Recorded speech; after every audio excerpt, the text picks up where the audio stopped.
क्या कभी सोचा है कि हमारे भारतीय संविधान में एक तरह का मास्टर स्विच भी है? जी हाँ, एक ऐसा आर्टिकल जो कुछ बेहद जरूरी मौलिक अधिकारों के मामले में सारी की सारी पावर सिर्फ और सिर्फ संसद को देता है, राज्यों को नहीं। तो चलिए आज इसी अनोखे अनुच्छेद 35 की कहानी को समझते हैं।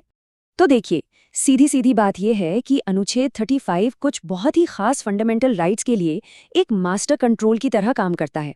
और ये कंट्रोल सिर्फ और सिर्फ केंद्र सरकार यानी हमारी संसद के हाथ में है। इसका मतलब है राज्य सरकारें इन मामलों पर कानून बना ही नहीं सकती।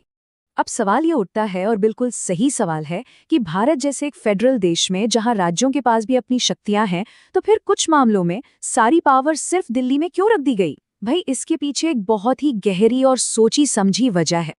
इसका सबसे बड़ा कारण सिर्फ एक शब्द में छिपा है, और वो है एक रूपता यानी यूनिफॉर्मिटी। संविधान बनाने वालों का लक्ष्य बिल्कुल साफ था कि कुछ सबसे बुनियादी अधिकारों को लेकर कश्मीर से लेकर कन्याकुमारी तक पूरे देश में एक ही कानून हो, ताकि कोई कंफ्यूजन या भेदभाव ना हो। इसके पीछे की सोच को देखें तो 4 बड़ी बातें निकलकर आती हैं। पहली, देश की एकता और अखंडता बनी रहे।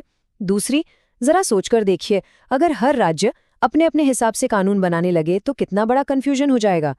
तीसरा, ये पक्का करना कि हर भारतीय नागरिक को, चाहे वो किसी भी राज्य में हो, बराबर के अधिकार मिले। और हाँ, चौथा और सबसे जरूरी, राष्ट्रीय सुरक्षा जैसे मामलों में कोई भी कोताही न बरती जाए।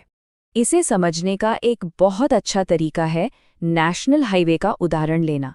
कल्पना कीजिए, अगर दिल्ली से मुंबई जाने वाले हाईवे पर हर राज्य में ट्रैफिक के नियम अलग अलग हों, तो क्या होगा? जाहिर है केओस फैल जाएगा।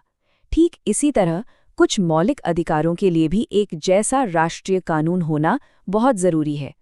तो चलिए अब थोड़ा और डीप डाइव करते हैं और देखते हैं कि संसद को ये खास पावर किन किन एरियाज में दी गई है। पहला एरिया है कुछ मौलिक अधिकारों को लागू करने के तरीके को कंट्रोल करना। मोटे तौर पर देखें तो आर्टिकल 35 की इस पावर को हम 2 हिस्सों में बांट सकते हैं। पहले हिस्से में संसद को ये अधिकार है कि वो कुछ राइट्स को जरूरत के हिसाब से लागू करे या उनमें बदलाव करे। और दूसरा हिस्सा जहां संसद को कुछ अपराधों के लिए सजा तय करने की जिम्मेदारी दी गई है। चलिए पहला मामला देखते हैं। हम जानते हैं कि आमतौर पर तो कोई भी नागरिक किसी भी राज्य में सरकारी नौकरी के लिए अप्लाई कर सकता है, लेकिन यही वो आर्टिकल है जो संसद को ये पावर देता है कि वो चाहे तो कुछ खास नौकरियों के लिए उसी राज्य का निवासी होने की शर्त लगा सकती है। देखिए, हमें ये तो पता है कि अगर हमारे फंडामेंटल राइट्स का हनन होता है तो हम सीधे सुप्रीम कोर्ट या हाई कोर्ट जा सकते हैं। पर ये आर्टिकल संसद को ये भी शक्ति देता है कि वो निचली अदालतों को भी ये पावर दे सके कि वो अधिकारों की रक्षा के लिए खास आदेश, जिन्हें हम रिट्स कहते हैं, जारी कर सकें। इससे न्याय आम आदमी के और भी करीब पहुंच जाता है। अब ये वाला पॉइंट बहुत ही सेंसिटिव और ज़रूरी है। देश की सुरक्षा और अनुशासन के लिए हमारी आर्म्ड फोर्सेस और पुलिस में डिसिप्लिन सबसे ऊपर आता है। इसीलिए संसद के पास ये अधिकार है कि वो उनके कुछ मौलिक अधिकारों को सीमित कर सकें, ताकि वो अपनी ड्यूटी ठीक से निभा पाएं। अच्छा, अब एक ऐसी सिचुएशन की बात करते हैं जो बहुत रेयर है, मार्शल लॉ, यानी किसी इलाके में सेना का शासन। ऐसे असाधारण हालात में ये आर्टिकल संसद को ये पावर देता है कि वो व्यवस्था बनाए रखने के लिए अधिकारियों द्वारा उठाए गए कदमों को कानूनी सुरक्षा दे सके। तो ये तो था पहला हिस्सा। अब आते हैं दूसरे हिस्से पर, और सच कहूं तो ये और भी ज्यादा दिलचस्प है। क्यों?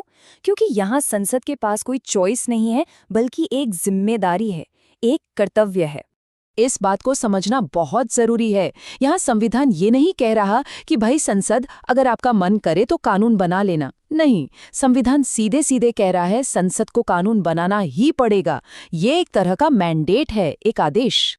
इसका सबसे बड़ा और पावरफुल एग्जाम्पल है अस्पृश्यता यानी अनटचेबिलिटी। देखिए ये कैसे काम करता है। आर्टिकल 17 ने इसे खत्म कर दिया। फिर आर्टिकल 35 ने संसद को आदेश दिया कि इस घिनौनी प्रथा के लिए सजा तय करो, और इसी आदेश को पूरा करते हुए 1955 में नागरिक अधिकार संरक्षण अधिनियम बनाया गया।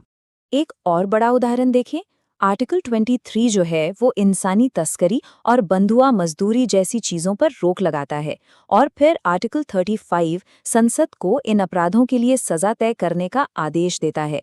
इसी के चलते हमें दो बहुत ही ज़बरदस्त कानून मिले, एक अनैतिक व्यापार को रोकने के लिए और दूसरा बंधुआ मजदूरी को जड़ से ख़त्म करने के लिए। तो जब हम इन सारी बातों को एक साथ रखकर देखते हैं ना, तो एक चीज़ साफ हो जाती है। आर्टिकल 35 असल में एक बहुत ही नाजुक बैलेंस बनाने की कोशिश है। तो आखिर में हम कह सकते हैं कि आर्टिकल 35 संविधान का एक ऐसा मजबूत टूल है जो ये पक्का करता है कि हमारे इतने बड़े और डाइवर्स देश में कुछ सबसे बुनियादी अधिकारों को लेकर कोई कन्फ्यूजन या गैर बराबरी न हो। ये हमारी राष्ट्रीय एकता की नींव को और भी मजबूत करता है। और यहीं पर ये पूरी चर्चा हमें एक बहुत बड़े सवाल के सामने लाकर खड़ा कर देती है। एक तरफ पूरे देश के लिए एक जैसे कानून की जरूरत है, तो दूसरी तरफ राज्यों की अपनी स्वायत्ता का सिद्धांत भी है। इन दोनों के बीच सही बैलेंस बनाना किसी भी लोकतंत्र के लिए हमेशा से एक बहुत बड़ी चुनौती रही है। इस पर सोचिएगा जरूर।